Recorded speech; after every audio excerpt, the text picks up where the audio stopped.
thank you for being here. I appreciate you both so much. I have so much love for both of you. It's so important for me to be able to have you here in this space, because this is like my baby, and this is my home, and this is the first time we've ever had like control over the space, and that's something that, you know, we talk about, right? And so it's important to bring you here to this neighborhood to allow people on this side of town to be able to hear you. I know you grew up not too far from here, right? Southeast LA, baby. So, right here. So for that, when I found that out, I was like, oh, that's super dope, because you're right down the street. And there's actually some awesome poets in our community, you know, pioneers that are from this community that I found out. Jihan lives right up the street. Exactly. Yeah. Exactly. So I want to just get into some questions. You know, you're both creatives across a lot of different mediums. And I hope you will follow both of them, because you will be inundated with so much material to be able to consume across multidisciplines, whether it is poetry, or it is music, or it is movies, or podcasts, books. When your life enters into a new season, right? And that's kind of our theme. Does the medium that you choose change with it for the season? And how do you know when a season requires a song, or a poem, or a film, or a new brand of coffee? A new brand of coffee. So yeah, those are two questions. I can repeat them again. So when your life enters a new season, does the medium you choose change with it? And how do you know when a season requires one medium versus the other? Yeah, you're not lying. You're like immediately out there. Like immediately. Yeah. That's crazy. Just immediately. I get that a lot. Yeah. I think, I don't know, man, like I'm not trying to shirk the question, but I think what happened with me is you get less tied to, like it's less important to me what medium it comes out of. Like I think there was a moment where like it was important to me because it was so important to my identity that like, no, you're a rapper. You know what I'm saying? But like, well, I just got flown to Australia to do some poetry. So like, why are you like, let it go, sir? You know? So I think as I've gotten, you know, a little more into, like you said, the multidisciplinary, like really just appreciating it as like, it's all your art, it's all your voice, and to kind of hold the medium loosely and just feel like this is tools in the tool belt, you know, and almost like in a lot of ways like just be more like I'm along for the ride, like this is an adventure, you know what I'm saying? Yeah. And as you're developing, as you're writing, because again it's like, you know, I feel like I don't want to get too rambly here, but like, you know, if you've done the like the like weightlifting, the workout, the gym of like, I am very confident in my ability to create art, so that when the new content, the new word comes, I'm not afraid because I know how to write. Does that make sense? I think a lot of times, like, I think there's like, and it's hard for poets to like, I think a lot of times to hear this, because it's just like, if you just haven't done your 10,000 hours, I think a lot of times it's like, you may have something very important to say, but you haven't got your reps in. So you're not gonna be able to really say it the way your heart wants to say that. You feel me? Because you haven't done your reps. So I think in this sense, it's like, since I've done my reps, I'm like, oh, this is a book. Like, and I know my voice well enough to be like, that's a book, or like, nah, that's a song, or you're actually not ready to say this yet. You know what I'm saying? Yeah, I think that's a tough one where it's like, this isn't really cooked yet. Like, it's there, but it's not there. You know what I mean? Yeah. So I would say that. I would think it's more just like, like I'm retooling your question here, but just like, if I know my craft well enough and the way these crafts are, it becomes, it's not so tied to my identity that it has to look a certain way. You feel me? There are some times where it's like, the stuff be just a conversation between me and my wife, and then it's her poem, or it's her book, you know what I'm saying? Where I'm just like, oh, you really supposed to say this, not me, you know what I mean? And I think earlier in my career that would have like really done something to me. You know? Yeah. This is my idea, you know. Oh, yeah, stuff. Yeah, identity. Like I think, words or titles. It's to identify. It's to kind of describe something, right? Like poet, screenwriter, filmmaker, rapper, actor, and that's. But I think to your question. A storyteller, you know. Yeah. So what form does that? What does this story, this particular beat, this particular moment in time call for? We've been, making some things require that moment, that piece, that poem, or that song. As Prop was talking about, some things require like a whole feature film, right? Yeah. And again, thank you for letting us use the nest, the former nest. Down the street for a location that we did, and we shot at the former nest. So yeah, I think that if I'm really called to, and that's even like I work in front of and behind the camera. So for me, it's just like, well, where am I best of service? To tell this story. Am I the writer? And that's okay if I'm the co-writer. That's okay if I'm the one like setting up the crafty table. I'm good with that because for me, in my opinion, to be a responsible artist, a true artist, an artist of community, an artist for all these, like your whole life it's a lifestyle. It's not just like I write poems and I'm the dopest shit and I do my poem at the open mic and then I leave. You know, like that's not dopeness to me. You know, no offense to anybody who thinks that's dopeness, but like that ain't it for me.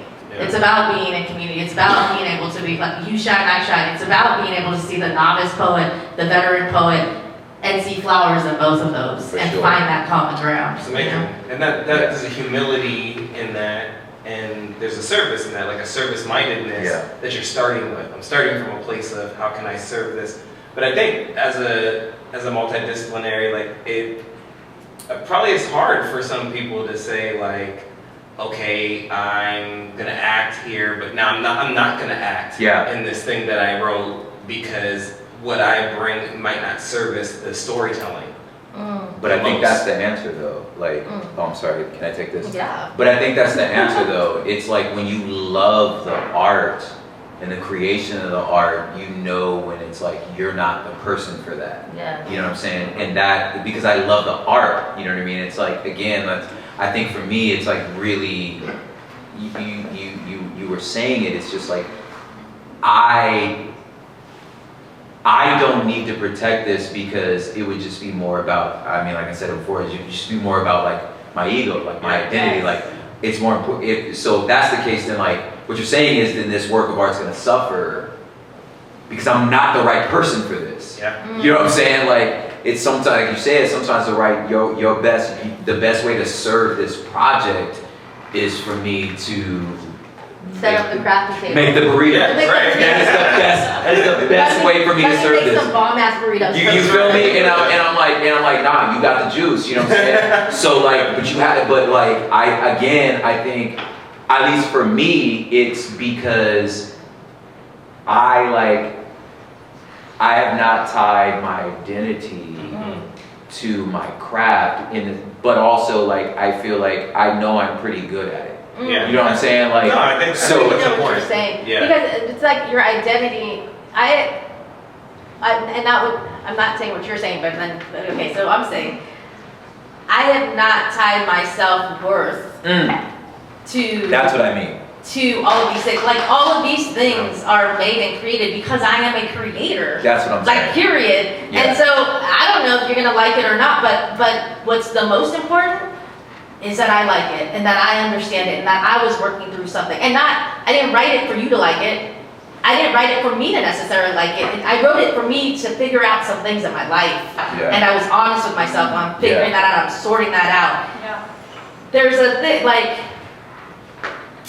people mistake sometimes artists, actors, poets, they think that you have to come up with, like, it's about being interesting. So I gotta come up here and I gotta be super interesting.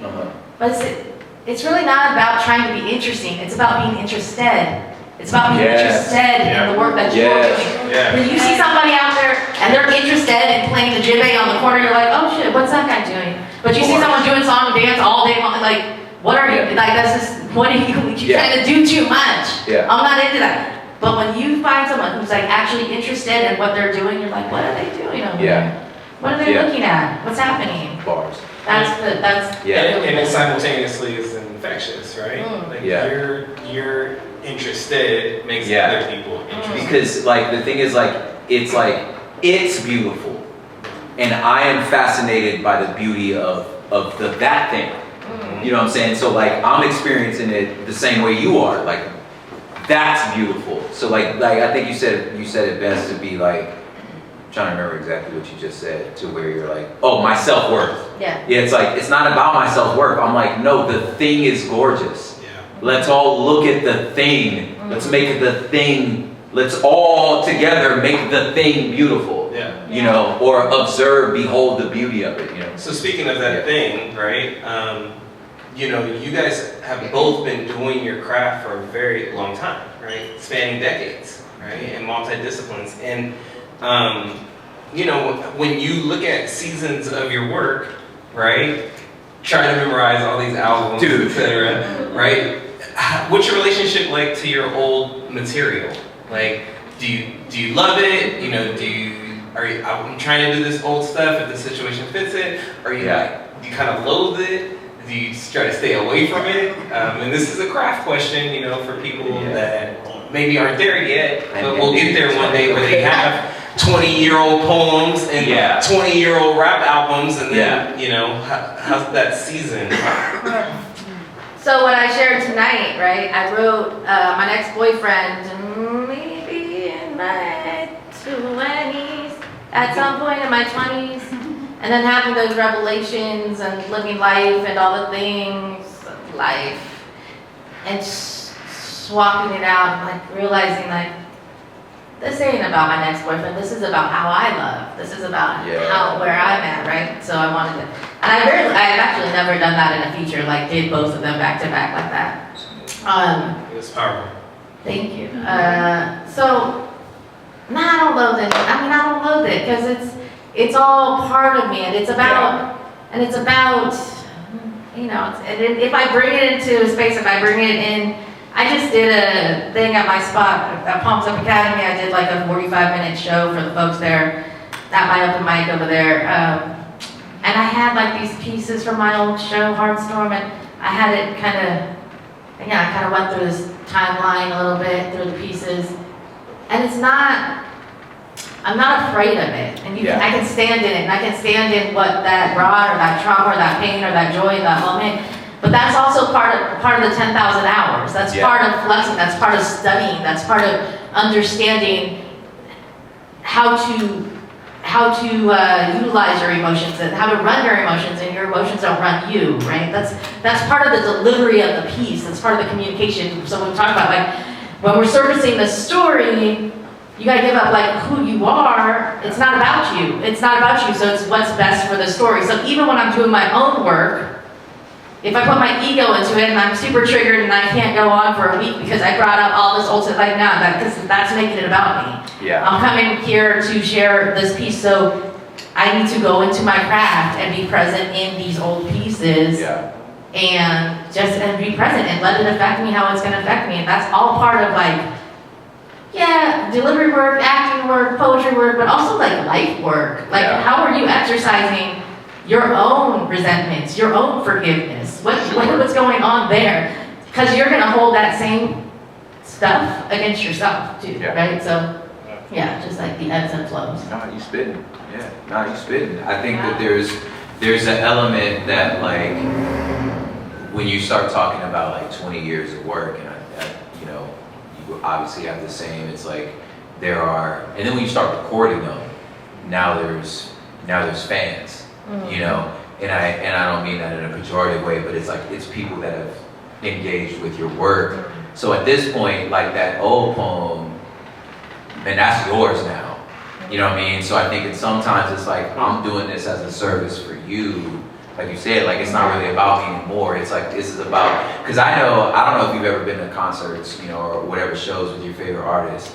I want to sing along. Yeah, they got like, you know what I'm saying? Like, I don't want to hear the new stuff. You know what I'm saying? I want to hear the new stuff in my headphones at home. I want to get familiar with it and then go see you do it live. I don't want to hear new stuff. So like, I think there's the part of me that's like, yo, like, you know, I know it's like kind of icky to talk about performance, but like, it's still a performance. You know what I'm saying? Yeah. So I'm like, this is for you, and where I was when I wrote that. Yeah, it might be my own experience, but it's not for that. This is for you, and how you may have, you know, what this poem means to you. You feel me? And to me, it's like that. Now that's beautiful. Now that being said, there is, and I'm sure you can attest to this too.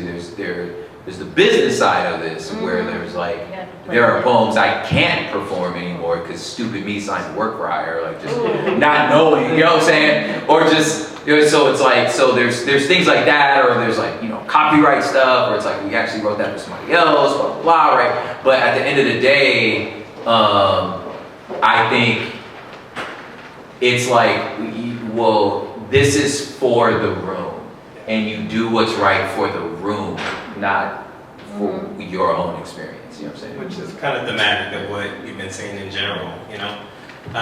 Ariana, you built spaces like Palms Academy and numerous spaces since I've known you, and you've had work that's centered around terraforming, you know, and currently we talked about the vulnerability that's been in your work. You also host a fun dance party. I do. Speaking. Yep. I do. Which I hope you can talk more about. These are spaces, right? And these spaces have seasonality also, right? Defendant Soapbox was in Long Beach for 16 years, right? For all intents and purposes, it was never going to leave Long Beach. But it had to, because the season required that. So the question is, what have you learned about weathering the inevitable seasons of your community space when that energy can shift in that space? Just pass it to you. So to hit the thing, so I do a day party called Club Real Ones. It's every first Sunday. What's the Instagram at? Club Real Ones. Okay, it's very complicated. Yeah, so it's Club Real Ones on IG. Yes, it's at Delicious Vinyl. It's at Delicious Vinyl Delicious Pizza, West Adams. 3 to 8. It's like backyard boogie. Hella West Coast. Yes, you could be home by 9. It's like, it's just good vibes. Club Real Ones. Yeah, it's Club Real Ones. It's me, DJ Icy Eyes. I told you I'm Kai Bigan. I told you that the whole time. Of course he is. There's rules about Filipinos. My stepmom's Filipino, that's why I can make these jokes.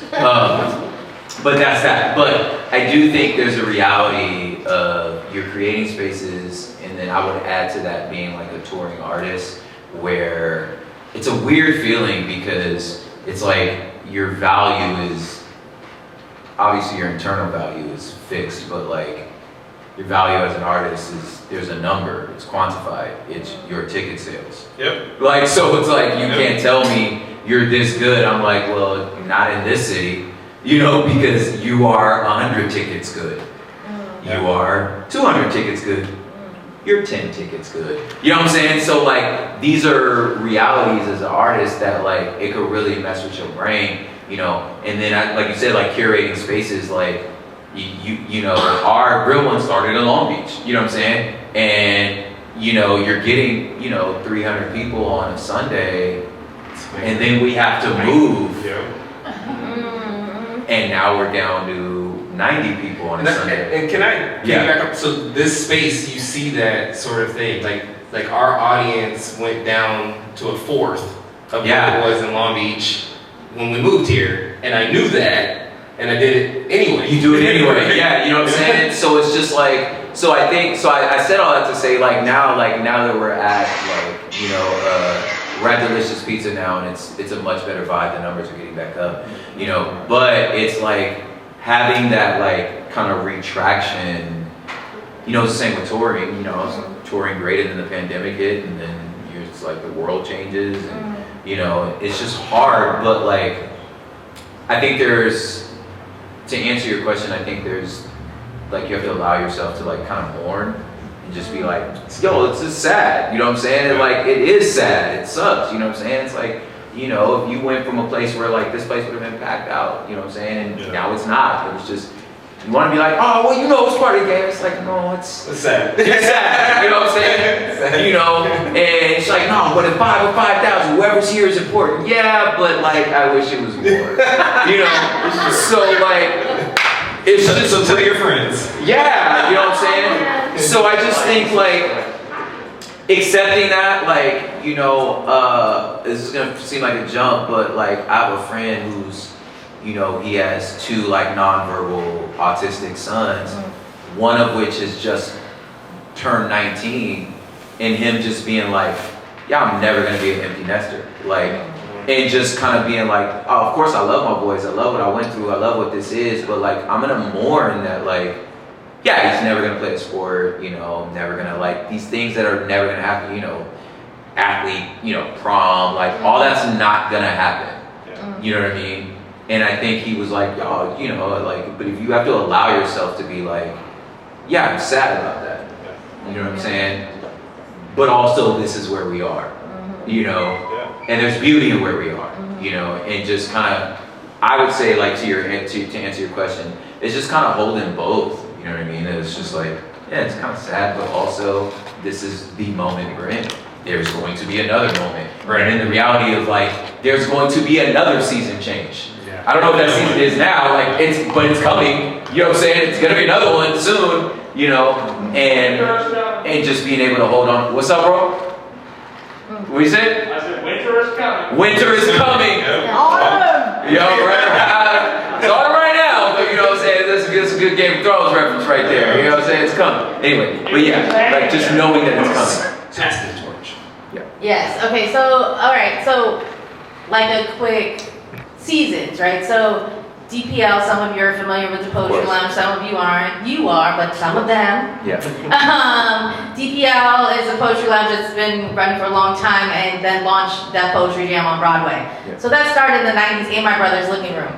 So the work that I do now is kind of like a branch off of that, you know, my roots are in DPL, but I started holding space when I moved back to New York in 2006. An collective called Charred and Feathered. Then I went on to overlap with Speakeasy at the last bookstore for like another 6 years. Then I went on to run the Great Mic, which turned into Our Mic down at the Great Company in the industrial area. And then I went on to open Palms Up Academy, Recess Mic in 2018, and we're currently celebrating our like 8th year. And within Clap it up for Palms Up Academy. And within this 8 years, we have moved 8 years, 8 times. Like poetry is constantly getting evicted. Yeah. So we have had to move 8 times. So seasons, right? Like all of this change. But if it can be, all these spaces can also be the metaphor for our lives, right? Because you look at how many things have gone. I don't know your personal life, but I look at my personal life and I got 2 kids, I got 4 older brothers, we've been through so much. I got my parents, they're in the 3rd act of their lives. There was other times, right? So sometimes these answers that we have in life, the only answer is time. There are so many things that happen, and if we can just remain malleable enough, yeah, of course, and just like present enough and take it now. Because there's beauty even in the now, even when the numbers are down. Because I always say when the numbers are down at these spaces, like for me, it doesn't matter if there's 3 people or 100 people in this room, because you never know whose life you're gonna change. You never know how their trajectory is going to change. And if there's 3 people at the mic tonight or 5 people, then it changes the work. Then it changes how I'm gonna be able to work with them, and they're gonna get a different kind of attention that I would be able to do when there's 100 people in the space, right? So if we just like stay present and read the room, as he was saying, like this is about you when you're doing service work like this. Read the room and be present with it, and what can I give? what can I get? So my next question is a question that I would like to ask a lot of the people that we feature at Definitive Soapbox. You know, we feature people that are our age that came up with us a lot. That's because I have an affinity to these voices, right? And I feel like we're entering in another season that wasn't when we all met, right? And everybody's grinding, and you know, like you just rolled off this lineage of come up, right?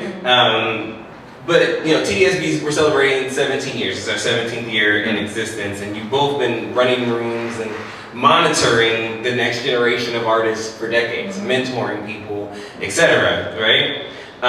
So at some point, we shifted, right, from being that young artist fighting for a spot to being like the elder millennials, right, holding the door open for other folks. And so, what shifted in you?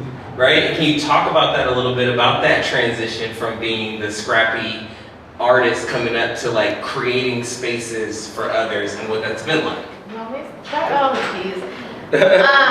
Like a very short version of this. So I grew up, we were in the Bay Area, we were break dancers in the Bay Area, and my mom moved us down here, and like the mid-80s, like, oh, my kids have charisma, that we were going to be actors. We're Filipino. There are no Filipinos on television in mid-80, whatever. So I don't know what, my parents are crazy. But we have been able to, but thank God they did, and we've been able to like pave the way for not just Filipinos, but Asian voices, which is amazing. And then also, that's in Hollywood, but then also very, like about our roots and hip hop and spoken word, so that hence the poetry lounge and these poetry spaces. But that being said too, we also needed we came here to be actors, so we needed training, so we landed in a place, again, such a long story short, where me and my family now, we dub it as the cult. It was an acting class and we dub it as the cult because it broke a lot of things in us. It broke a lot of things in us. So, that being said, through that experience, I spent 12, 13 years in that space, and through that experience and what it did to my family, what it did to me, I built space. I was like, I don't ever want to feel like that again, and I want to build a space where the others can go, where it is an actual intersection, where we're not being great, like. So that's where that whole moment comes from. And that's why maybe you say, like, when you met me when I was 20, you've already looked 20 years, but I kind of did, right? Because I was experientially, like, it was so much. It was so difficult already. And I was already like, that's why the first space was called Tarred and Feathered. Because it was like, tarring and feathering is an actual thing where they used to throw tar on people and then feather them and parade them around town. And I had felt that way many times in my youth, many times in my young adulthood, with my peers, with my family. So that was a moment of like, all right, this is when I got to start creating space, which is speakeasy and all those things. So I think I answered the question. No, that totally answered the question. I'll kind of make it real quick too. Like, I feel like, there was you could, like, as a young scrappy artist, you could tell the difference between like the OGs that were really like excited about young talent and then the ones that felt like challenged and like intimidated by them. And I just remember being like, bro, you a grown ass man. Or me like, why are you acting like this? And I just kind of knew, like, I just didn't want to be that, you know what I'm saying? And I think you're just busy, you're working, and then one day you get a call to do like career day. And you're like, wait, you know what I'm saying? Like, oh my God, like I'm a professional artist, you know what I'm saying? Like it really like clicked for me as like the career day, where it was just like, go back to your high school and go talk to the kids, and you're just like, oh my. Yeah. I mean, I guess, and then so having my art teacher run back my accolades, like, what are you talking about? Boom, boom, boom, boom, boom. You're just like, oh yeah, and I think so, like, So at that point, it was like, I didn't choose to be it. It was just like the reality of it, like, of just like, oh, word, like, you know, you're talking to artists that for me, I'm thinking they're like counterparts and colleagues, and I realize like, I'm just telling like touring stories, and I'm like, oh, you've never been on tour. Like, it's just like those, like, it snuck up on me, you know what I mean? And I think that, and the last thing I would say is like, I found that it was like, there's such a fine line between like, I put it in a rap at some point, like the difference between like an OG and like an old head, you know what I'm saying? Like them old heads aged out, you know what I'm saying? Like, and they're just, they're dating. You young niggas, y'all don't know how, and it's just like, bro, I don't want to be that. Yeah. You feel me? Like, I just don't want to be it. Like the unsolicited. Yeah, like, all right, you know what I'm saying? Man, you gotta leave Uncle alone, y'all. Yeah, you know what I'm saying? Like, so I just never wanted to be it. I was like, what did I need when I was younger? I just needed. There was a few dudes that were like that. Like, nah, Shion's one of them. It was like, nah, it's not. He's like that much older than me. It was just, he was more established. He was like, I think you're dope. You know, it was that calm. Like Shion said it that calm to me. Like, no, I think you're dope. And I was like, word. Really? You know what I'm saying? So those sort of just, like, I was like, I just want to be that. You know what I'm saying? Well, I think too, like, we came up in a time period where there was I'm gonna say a modicum of gatekeeping. Oh, it was there. Like, don't get me wrong. That's why you could tell the difference. That maybe took place, you know, you came up in a super hyper competitive. I was gonna say hip hop scene. Yeah, that was every hip hop scene at the time. Yes. And you couldn't. I remember Crazy Legs one time, Rocksteady Crew. He was at an event and he was like, "See, this is the problem with your generation. Y'all just let anybody get in the circle and dance." He's like, when I was coming up in the Bronx, if you couldn't dance, we laughed and we booed you, and you went back to your project and you got better, and you can't, you know. And one part was like, I don't want to be that, right? I don't want to be Crazy Legs saying like you can't come here because you haven't got your moves right, right? But the other part of him was saying, I'm trying to protect this culture. Right. Yeah. Right? And I want you to aspire. I think too, I'm cutting you off, but I think too, like that, to that point, it was like when you walked into the lounge or like Dim Lights or any of these spots out here, the caliber was there. So you didn't have to tell me. You feel me? Now part of me coming from like battle rap and then moving into poetry, it was like, I was used to that competitive, so I just felt like you guys are nice, you know what I'm saying? But just you see the, I'm saying this from our era, you see the bar just shoot up, and you're like, I want to keep up with you guys. Like, so to me, and the fact that they were kind, you feel me? But it was very clear that it was like, okay, well, I mean, you trying to get on one of these slam teams.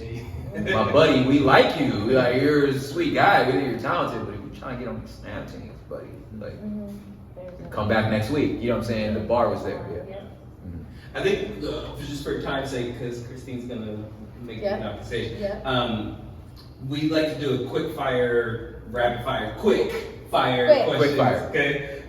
Just to kind of wrap it up, and I think you were touching on some great things, and there's some inspiration here to be given that like these folks in the community of this generation are here for you.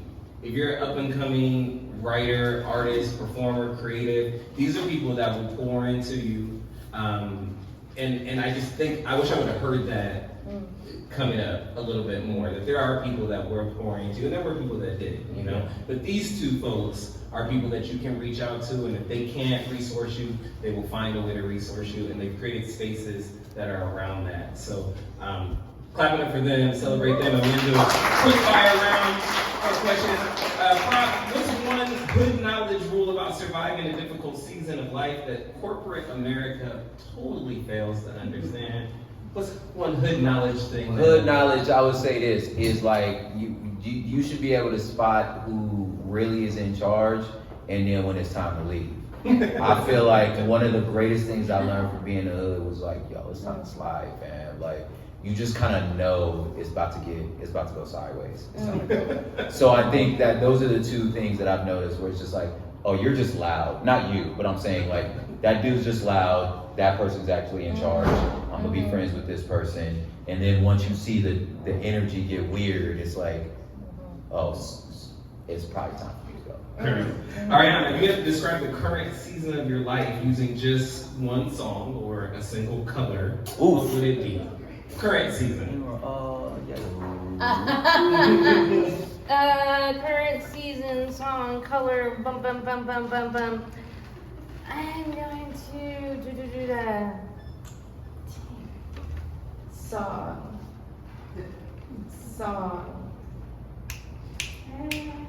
What? Yeah, we're gonna say "Hang On, Sloopy" because it's just such a classic throughout the years. That's an oldie.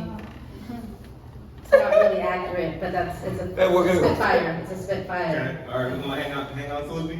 Okay. If your entire artistic career was a literal climate or ecosystem, like Terraform, That's you. what kind of weather or terrain would it be? What kind of weather? It's a rainforest. Yeah, It's definitely a rainforest. Okay, rainforest. Okay. All right, back to you, Ariana. What's one piece of advice that you would give to a young artist who feels stuck in a brutal, never-ending mental winter? Brutal, never-ending winter. That every yes is on time and every no is on time. Ooh, can we clap for that? Yes. Every yes is on time, every no is on time. What's a specific routine or ritual that you only do when you're entering a brand new season? Specific ritual or routine that you do? I try a new thing, like every time. Like something I'm not familiar with, something I'm not good at, I'll let myself suck at it. Okay. And just be good, yeah. That's inspiring. All right, we're gonna have you both fill in the blank, okay? A person that refuses to change with the seasons is a person that is blank. Not growing. Yes. It's gonna die. That's a dead person, yeah. Give it up for Arianna Basco. Thank you so much.